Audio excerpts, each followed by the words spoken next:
Welcome to the Love Lab Podcast, the place to be for honest and real talk about relationships and sex. Whether you're a man or woman, single or a couple, this is the show for you. I am your host, Kevin Anthony, and I am here to help you have the relationship of your dreams and the best sex of your life.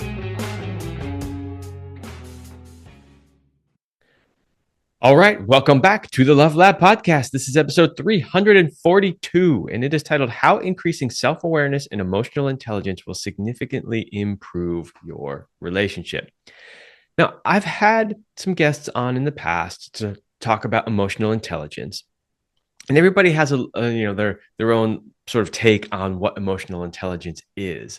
And what I find interesting is I feel like I've done a lot of material on this, and yet still over and over and over again, I hear people telling me, I don't really understand what emotional intelligence is. I don't really get what you're talking about here. So I think it would be a good idea to cover it again. And we're going to also add in the element of self-awareness.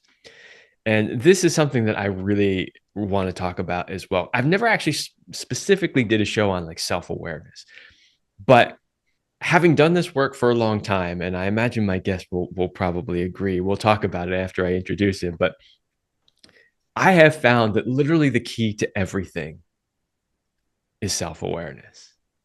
And it almost doesn't matter what you're talking about, relationships, your sex life, how you cohabitate, your work relationships, whatever it is, without a pretty deep level of self-awareness, you really never have those truly harmonious relationships and connections with people. And so I really want to dive into that today and explore, what does that even really mean? How does one recognize if they're, let's say, lacking self-awareness? What could they potentially do to increase their self-awareness? And similar questions with emotional intelligence. So that's what we're going to dive into in the episode today. But before we do, a short word from my sponsor, Power and Mastery 3.0. Power and Mastery 3.0 is the latest version of the popular men's sexual mastery course. If you are struggling with erectile dysfunction, premature ejaculation, or simply want to increase your skills in the bedroom, then Power and Mastery is for you. Join the exclusive club of men who have taken their sexual performance into their own hands and become sexual masters. Mastering your sexuality is a key component to becoming the man she has always dreamt of and craves. Don't leave your sexual performance up to chance or the throw of the dice.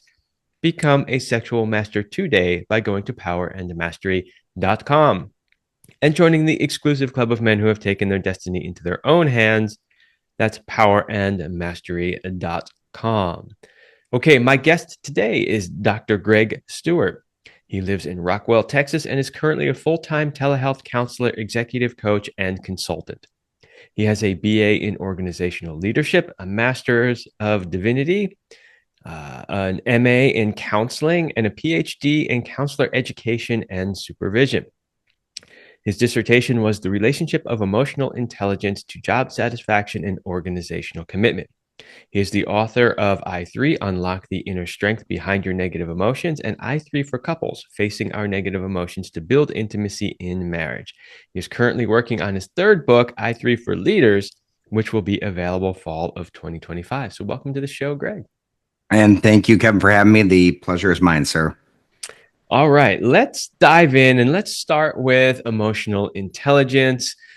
Just in case anybody listening hasn't heard one of my previous episodes or hasn't really dove into this subject before, can you start by explaining what emotional intelligence is? Okay, so emotional intelligence is separate from IQ. So the book that popularized it is Daniel Goleman's book, Emotional Intelligence, Why It Can Matter More Than IQ.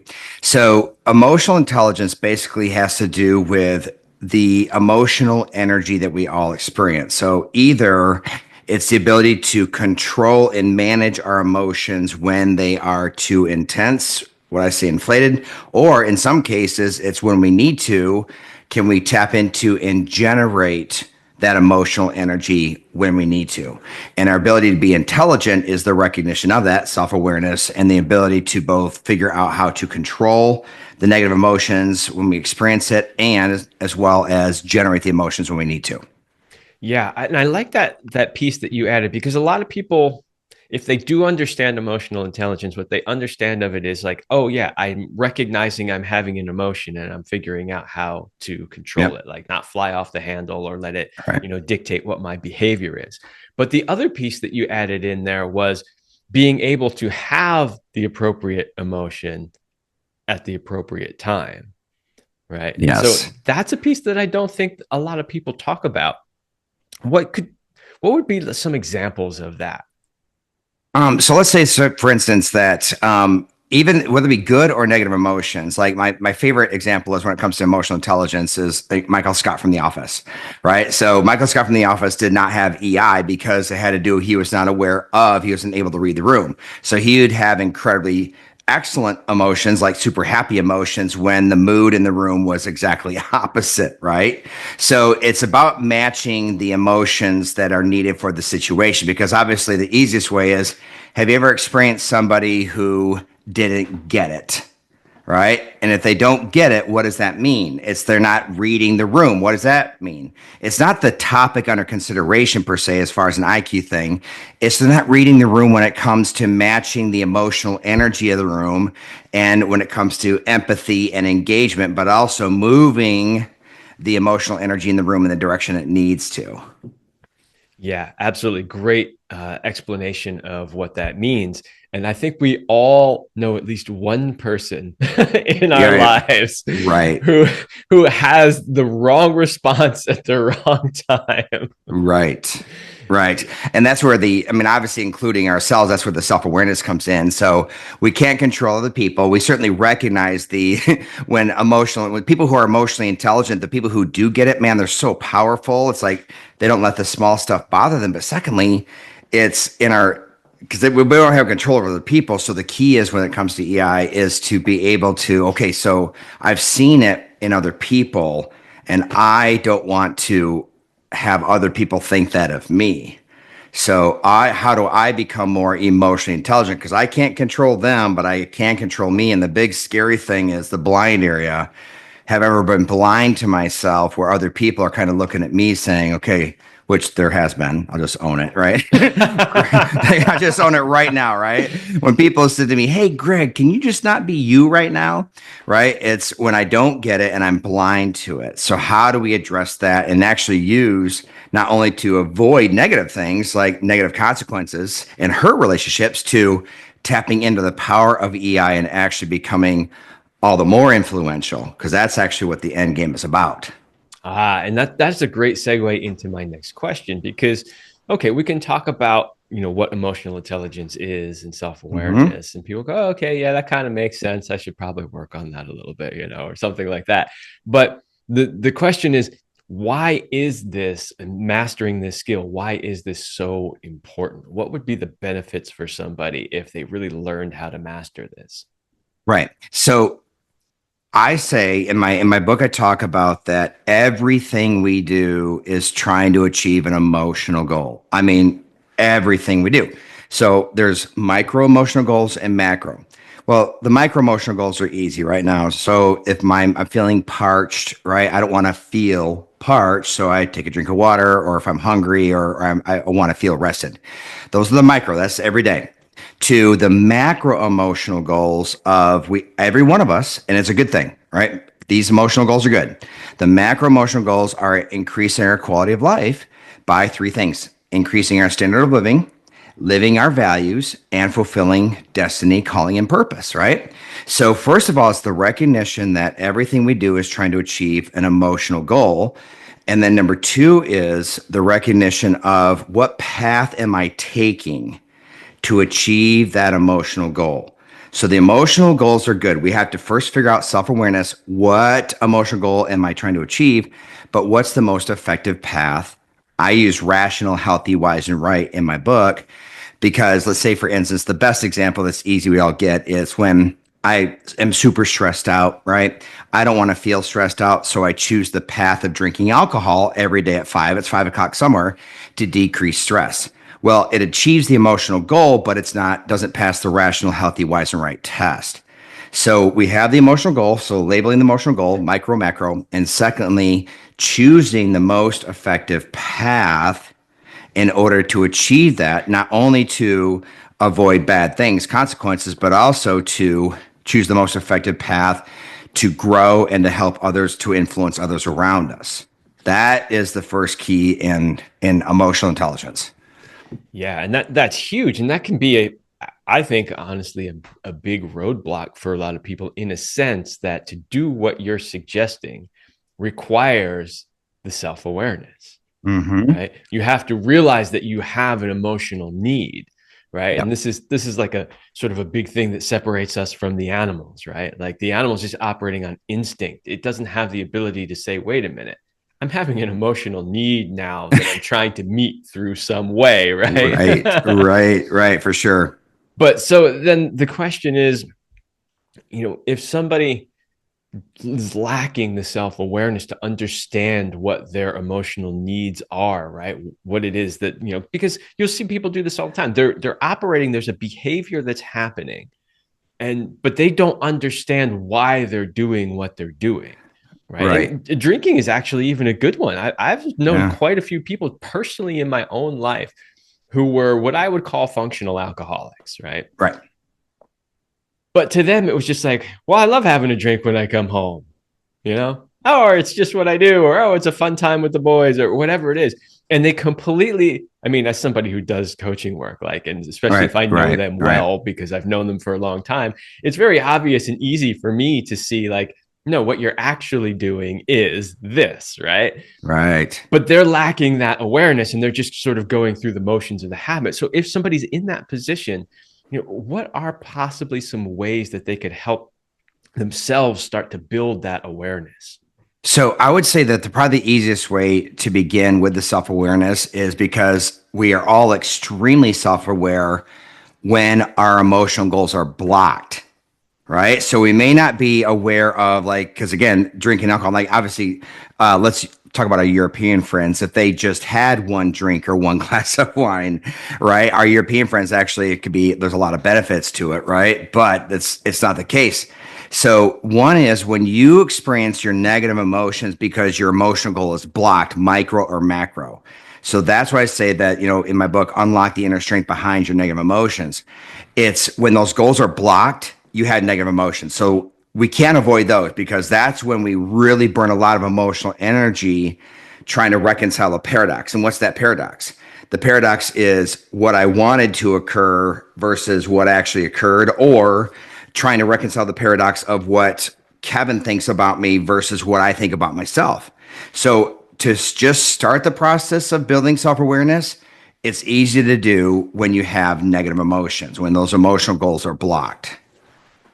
So basically, because it's just way more obvious when our Yep. emotional goals are being blocked, we start Right. there by being able to recognize the most obvious ones, right? Which is Right. an emotion that's being blocked.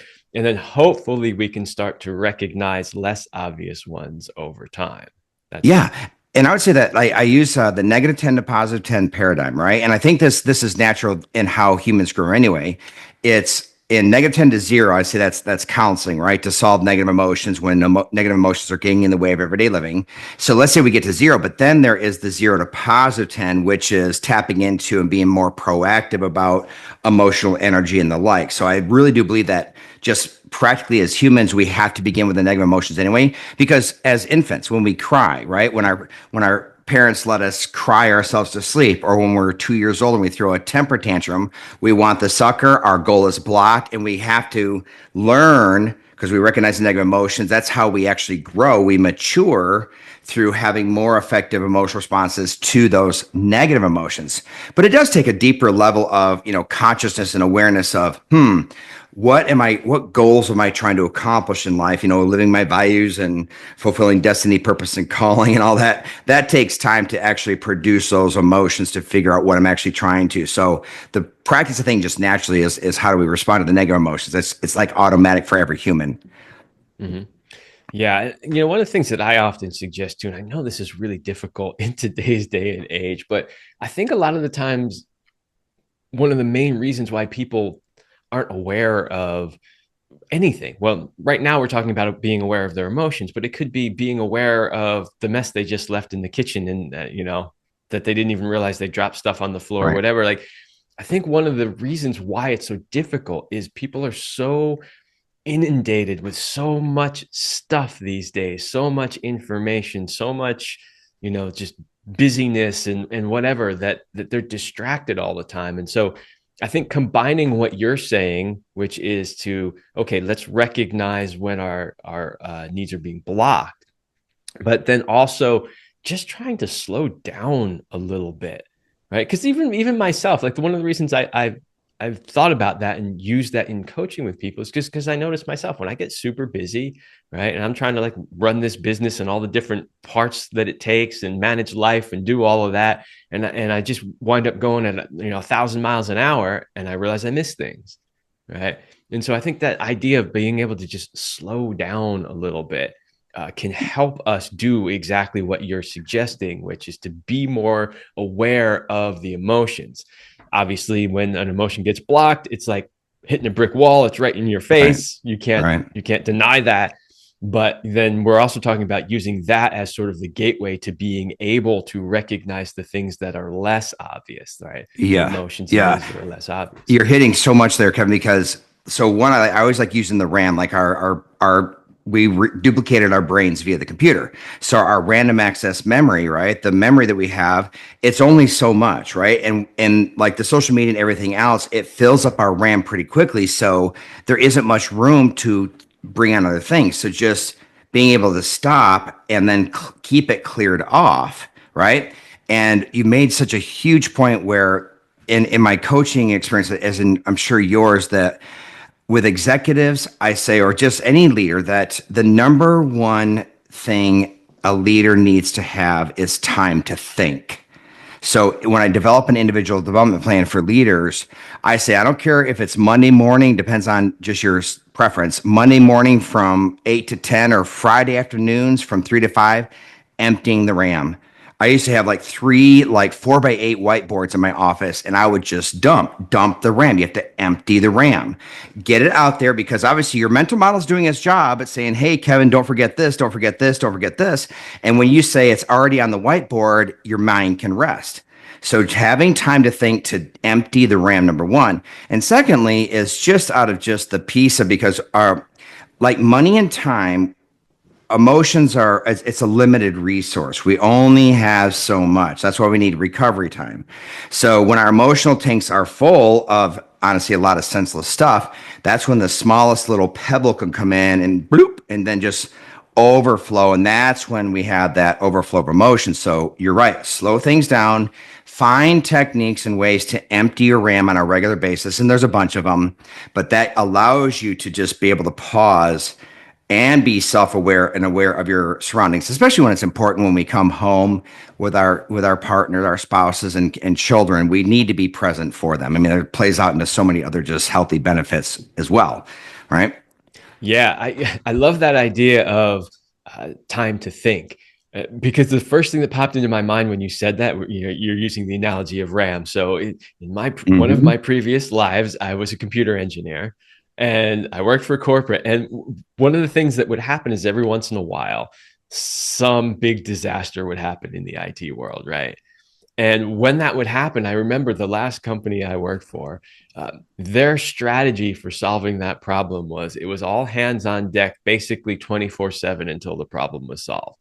Like you didn't go home, you just ate, slept, lived there until Right. no matter how many days it took to solve this problem. But what I noticed is after a certain point, it was just like banging your head against the wall and you never got anywhere. And so what I used to say is like, here's what I need. I need to go home and I need to sleep for a few hours. I need to totally clear my brain so that I can get outside of this problem and start to see it from a different perspective.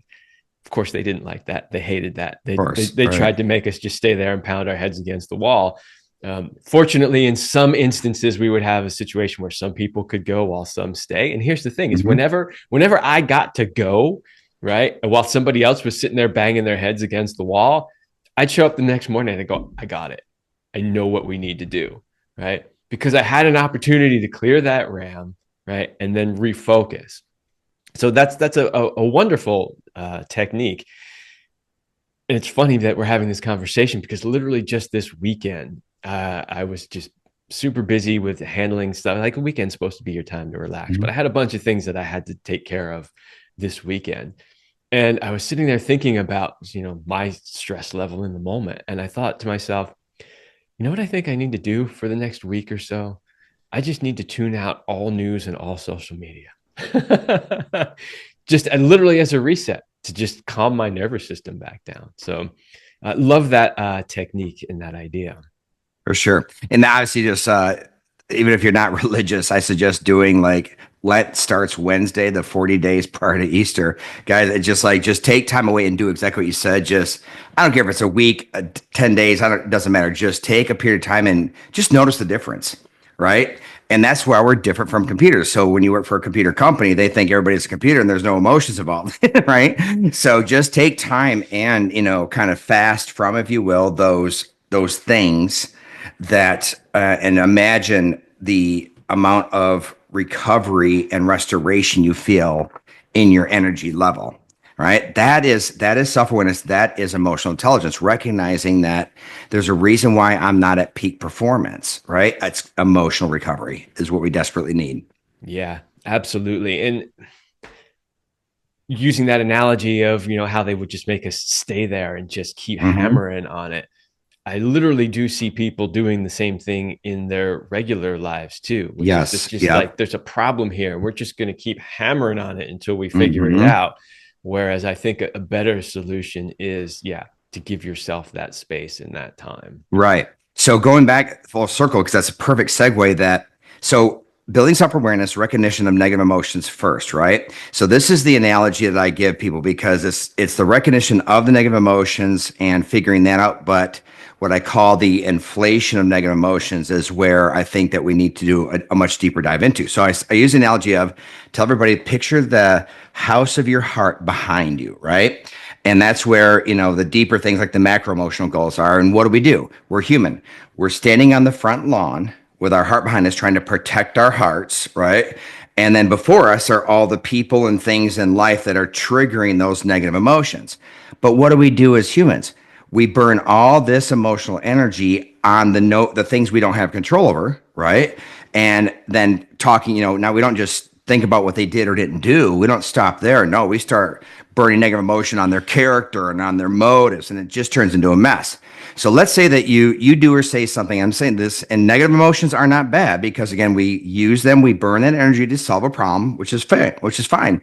But let's say you do something, you send me an email or you give me a cross look or whatever. So on a scale of 1 to 10, like I need to address that, like, hey, Kevin, is there something between us? But on a scale of 1 to 10, how big of a deal is it? Well, it's a 1 or 2, but self-awareness. I recognize I'm not at a 1 or 2 emotionally.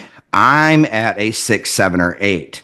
So one is the recognition of my negative emotions, which is automatic. You can't avoid it. But secondly is we have to stop and first say, okay, just label what did or didn't happen, unmet expectations, what Kevin did or didn't do. But secondly, recognize, but why am I so upset? Because I say that, I have 3 tenets to begin the process. One is emotion is energy, like we already talked about. Number two, we have to find the right label of emotion because a lot of times people say it's anxiety when it's not anxiety, it's stress and so on. We won't get into it now, but then find the right amount, scale of 1 to 10. But number three is this, and it sounds negative, but this is where unlock the inner strength behind our negative emotions, that all negative emotions exposing something in me.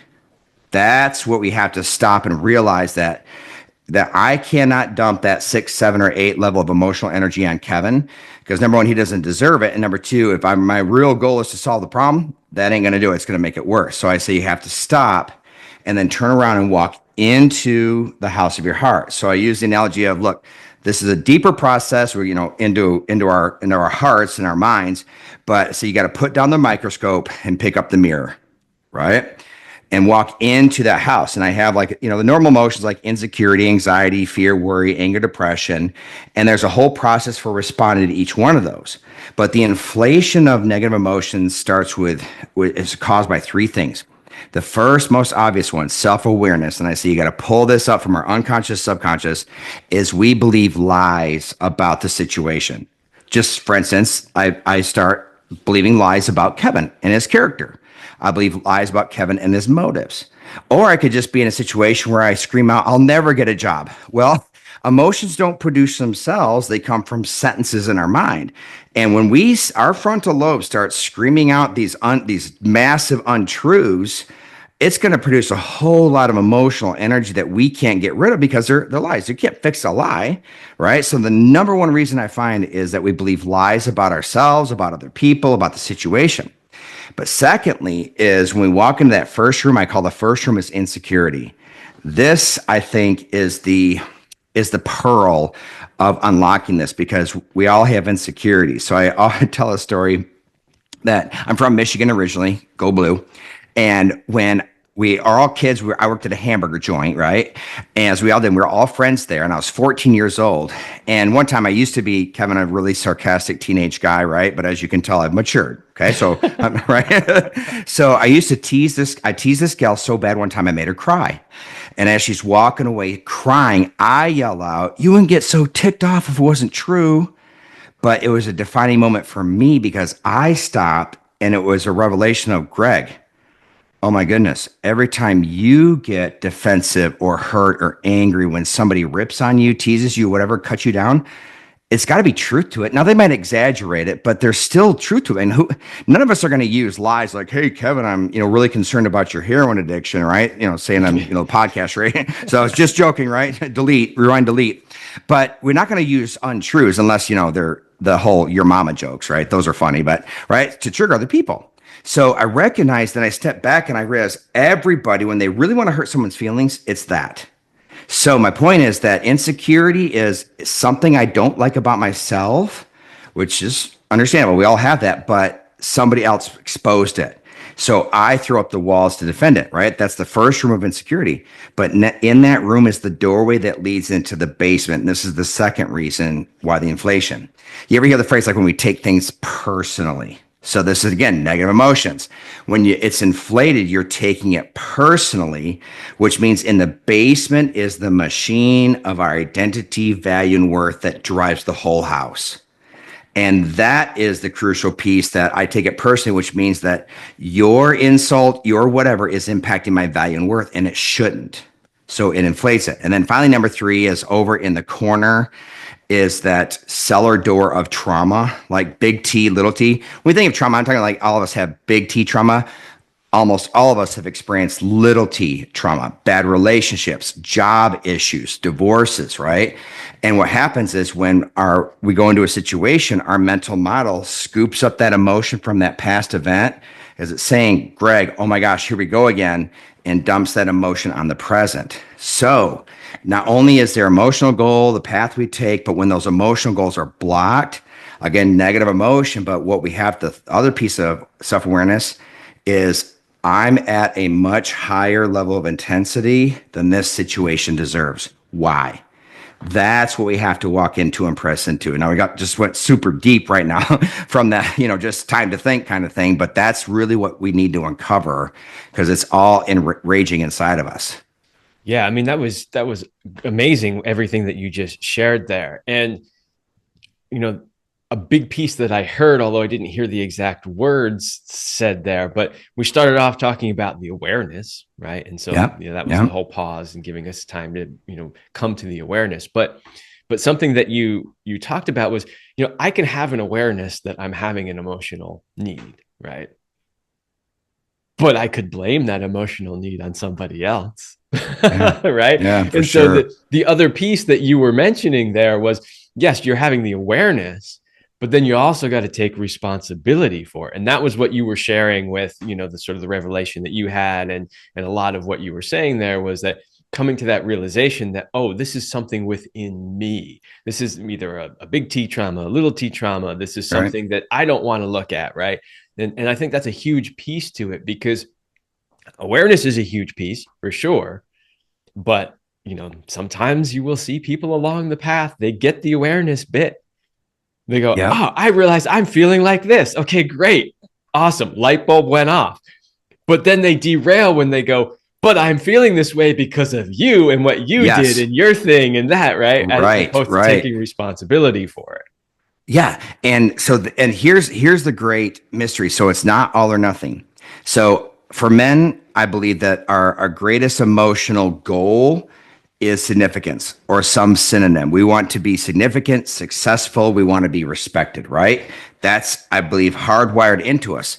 So it is true that because we have a control column and a no control column, so we're burning energy on the control column, but lo and behold, believe it or not, something in the no control column, aka our wives, that they do something that makes us feel that we're disrespected, right? So it's not all or nothing, meaning that somebody else might have stepped in the way or done something that decreased our significant success or lack of respect or feeling respected. That is fair and true, and we have to address that. So while we hold on to that, what is true, it's not an all or nothing, because I do want my wife to respect and honor me and stuff, right? And that's where I get into identity, value, and worth. The key thing there is every child, the formula for their value and worth begins with pursuit by parents. And this is every human being ever.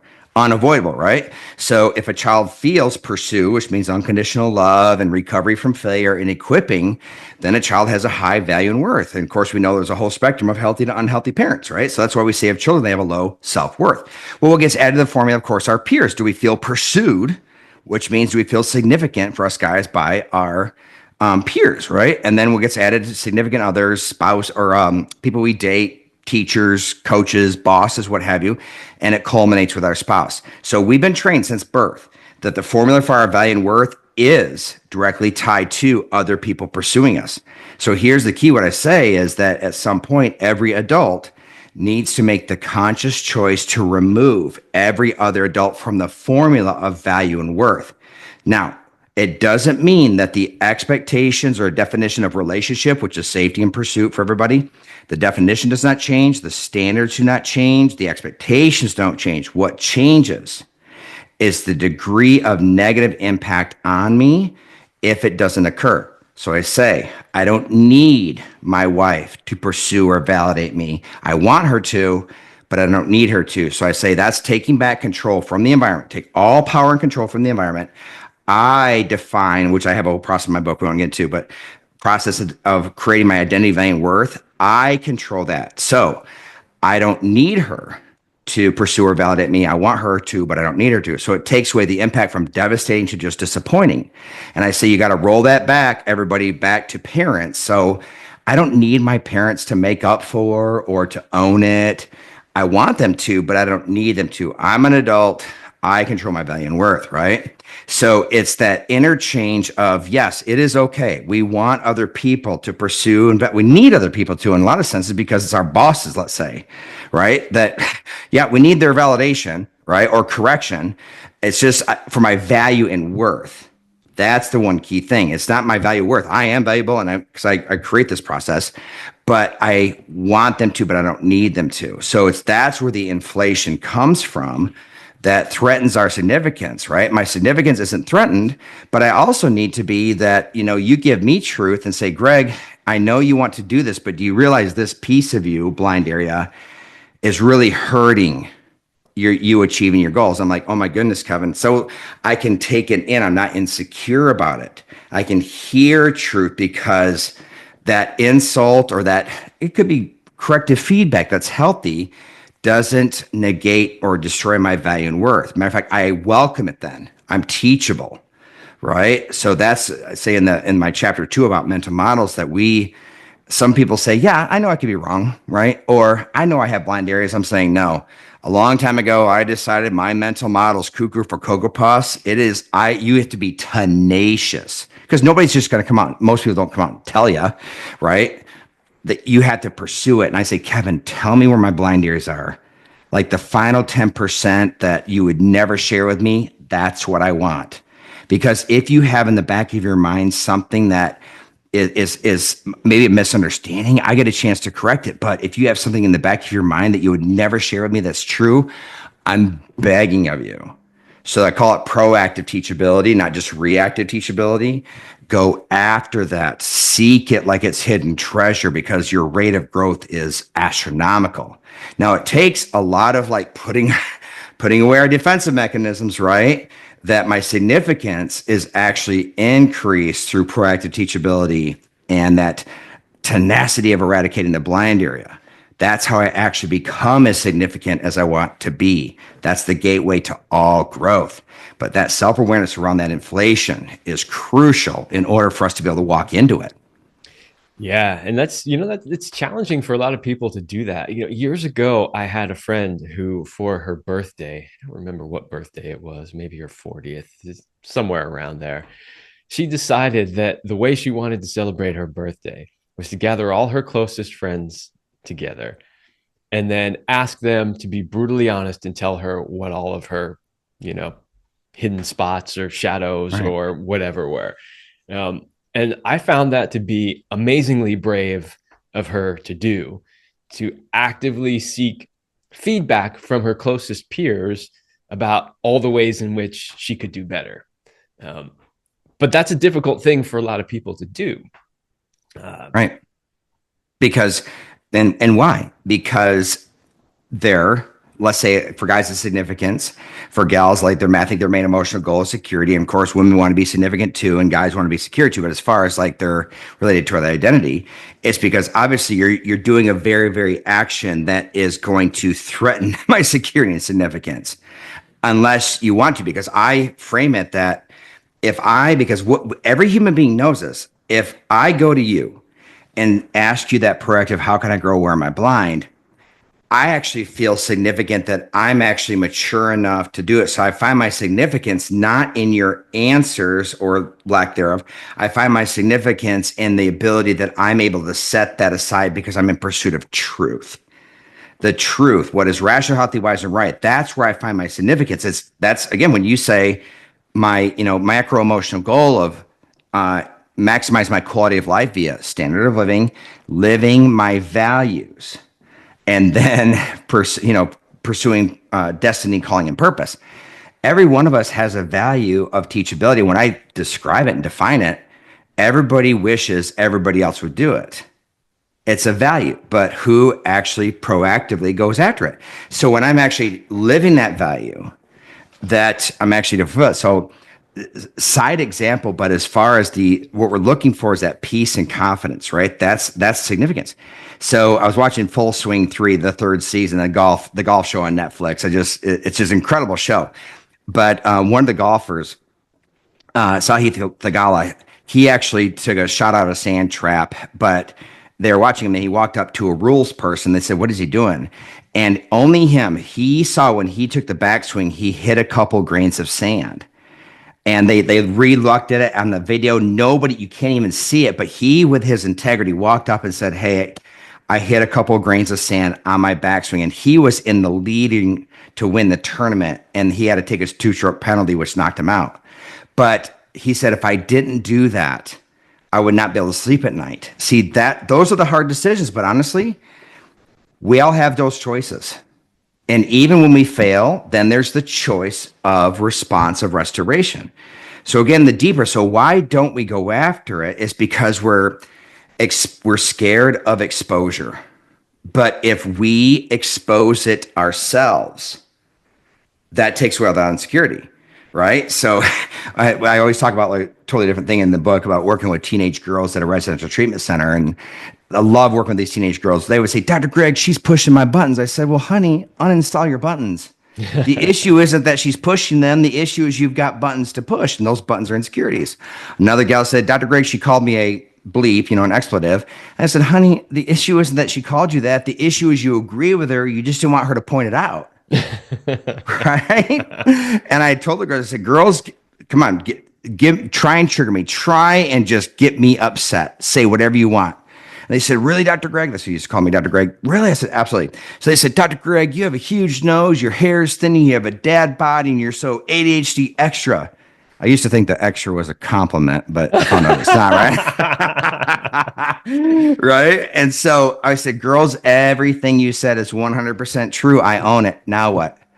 Literally, and these girls some of them were vicious. They literally stopped and bent in their tracks and they said, "Nothing."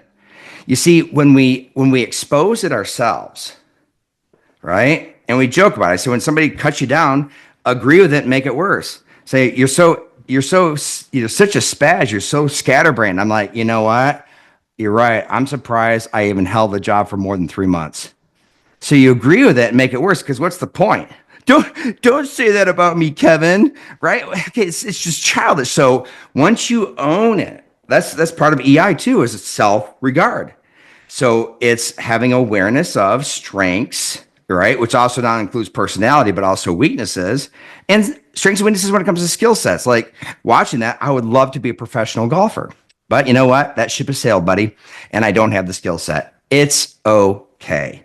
And then when it comes to strengths and weaknesses, my personality, a strength taken too far becomes a weakness. So sometimes, Greg, you can be too aggressive or too sarcastic. So once I recognize it, and when we take it too far, that's when we have negative emotions and we want to control the situations. But once I own that, I can then be teachable and imitate a temperament that I'm not like in order to balance myself out. So self-awareness, not only around the negative emotions, but self-awareness around just own all of your stuff. Like that's where the identity, I actually have people make a list of facts about yourself, which it's your roles, your accomplishments, your attributes, physical and personality.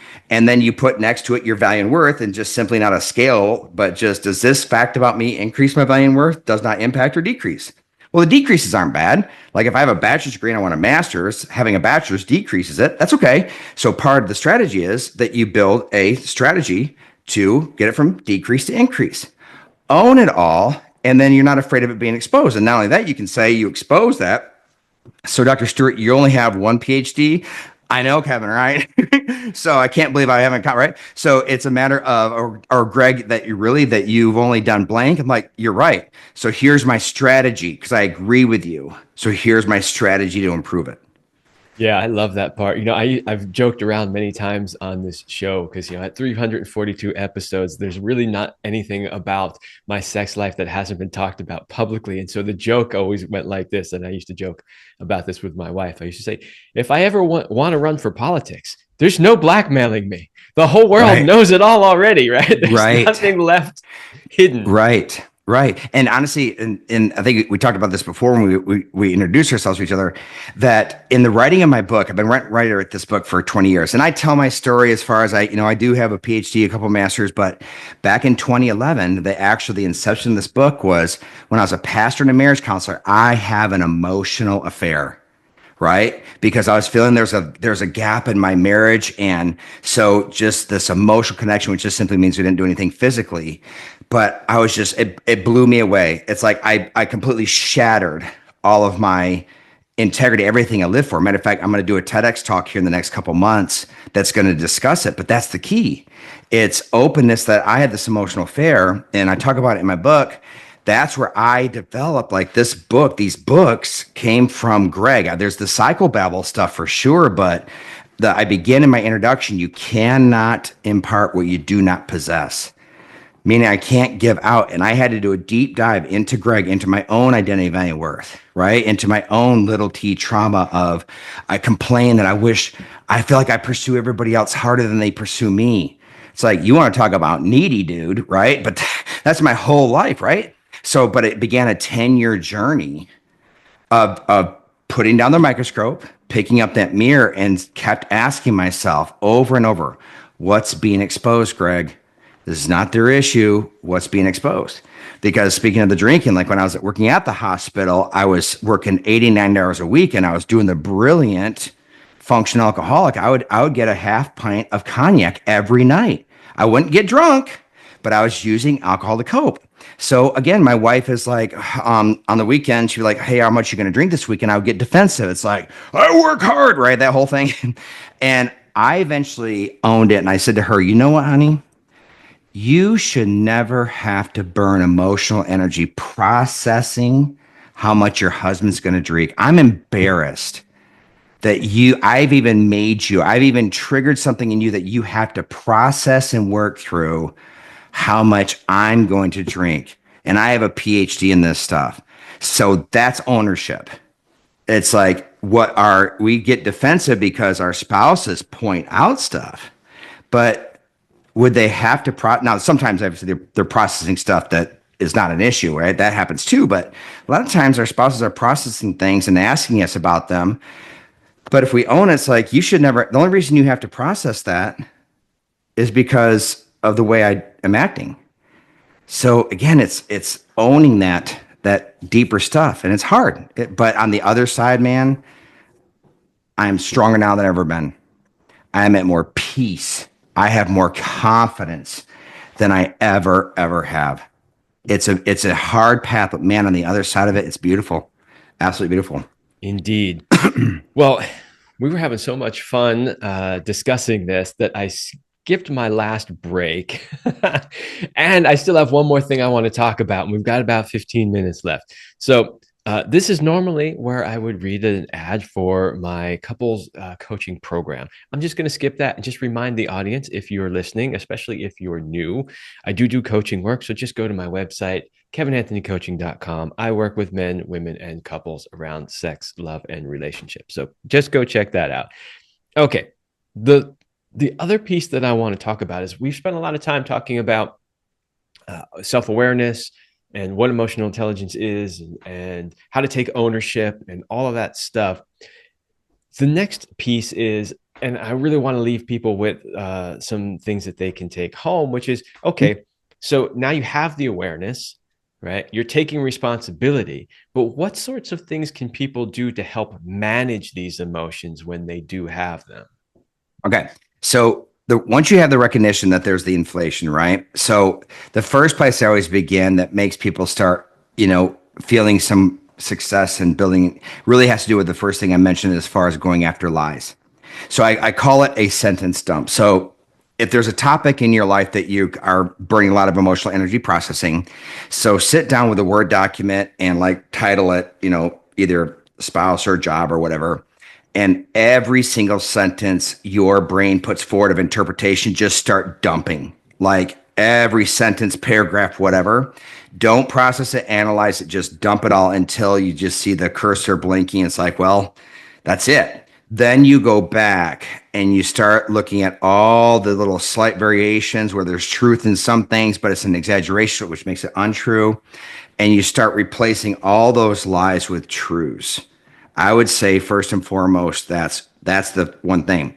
Secondly, and it doesn't take much work. It may seem deep, but at least the initiation has to do with asking yourself, where am I taking things personally? Like when it comes to significance or security, that when I even say like it's a bad way to, because it sounds like blame, but just to begin, how is that person making me feel? The whole, I can't make you feel anything, which is true, but how is that making me feel? But at least it gives you the word. They're making me feel like they're better than me. Okay, which means on the flip side that you're feeling insignificant or you're not as valuable, right? So however somebody's making you feel or what they think of you, on the underside of that is the emotional goal that's being blocked. So that's where you can start putting words to the emotional goals that are being blocked of yours. And then it just honestly just takes a deeper dive. So I would say, because this stuff is, of course, deeper than you can just like a couple technique. Oh, it's all done, right? So if we're going to do the real work of this stuff, you just need a couple of starting points, because even like when you have negative emotions, I call this the question that is like a splinter in our minds. What's being exposed in you? Right? So don't let yourself off the hook when you're processing somebody else that upsets you. Yes, what they did, right? I got it, what they did. But why are you so bothered by it? Right? Because a lot of times there's actual no real bad thing that happens. It's just emotional. It's not physical even, right? But don't let yourself off the hook. Keep asking. Why are you so bothered? What's being exposed in you? I did that journey. I would not let myself off the hook, and it ended up that I had envy. It was crazy. I was like, oh, I mean, how many of us actually think we struggle with envy? But I was like, oh my gosh, Greg, you have envy, which envy is that you are angry at how well someone else is doing while ignoring the truth of how well you're doing just in life or whatever the case is, that basically they don't deserve it and you do. That's envy. It's ugly, right? But if you keep that question, it does the deeper dive. Yeah. And you're right. So I didn't expect that you'd be able to tell people like, here, just do 1, 2, 3, and all is Yeah. good. Sure. Right. You've mastered managing right. your emotions. Congratulations. You're now emotionally intelligent. but, right.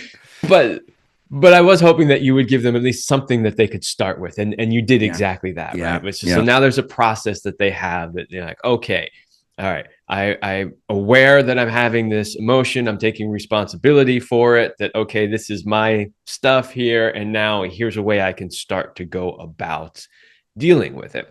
Yeah. Obviously, some of these things, especially if it's a big T trauma or even little T traumas, really, can take help from somebody like yourself in order to, dig deeper, find out what the true source of it is, get new or different tools to help deal with those things. So, obviously start doing your own work. And if you realize that this is something that might be a little too challenging for you to handle on your own, seek the appropriate help, which is the perfect segue into you telling people more about your work, where they can find you, how they can find your books, any other Right. last advice you might want to give them. Yeah, so simply just drgregstewart.com, just dr, just all one word, drgregstewart, drgregstewart.com. And these are my books, just the front covers of them. I'm sure you'll put them up there, but one for individuals and one for couples. But I do, like I said, just all the information on the website. I'd love to help you, whether it be from the -10 to 0, the 0 to +10, and the coaching. But there's a proverb that says, with many counselors, there's wisdom. So look for many resources in your life, many people that love you and want to help you grow. Doesn't necessarily have to be a professional. If it helps, then do that for sure. But with many counselors, there's wisdom. And be tenacious about changing your mental model and diving deep when you need to. Yeah, I completely agree. And this is why I have so many different people on my show, but there's often a lot of them that do the exact same thing I do. And I always just tell the listeners, like, there's tons of people out there with great knowledge. Go work with whoever you feel that you resonate with, whoever you think, you'll have the best experience with. So yeah, my goal always is get people is whatever help it is that they need. So yeah. I think if somebody chooses to work with you, that is an excellent choice.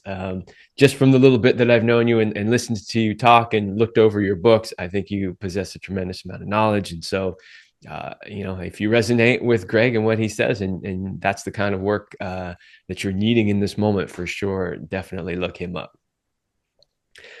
All right, Greg, I had so many more questions for you. However, I knew that if I got into any more, we were going to go way over the time. I get it. But I do appreciate you coming on and sharing. And I want to say, I have lots of great guests on the show, but I really appreciated the clarity with which you were able to describe these sometimes difficult to understand topics. And I think, at least from my mind, you made it easy for people to understand. So I just wanted to appreciate you for that. That was a great compliment. Now my value more just went up. Oops.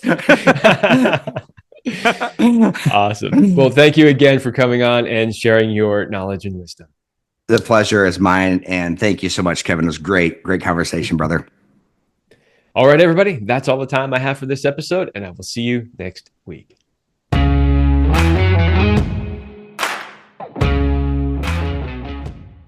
I hope you liked this episode of the Love Lab podcast. If you enjoy this show, subscribe, leave me a review, and share it with your friends. And for more free exclusive content, join me in the Passion Vault at kevinanthonycoaching.com/vault. That's kevinanthonycoaching.com/vault. Thanks for listening, and remember, as Celine used to say, you're amazing.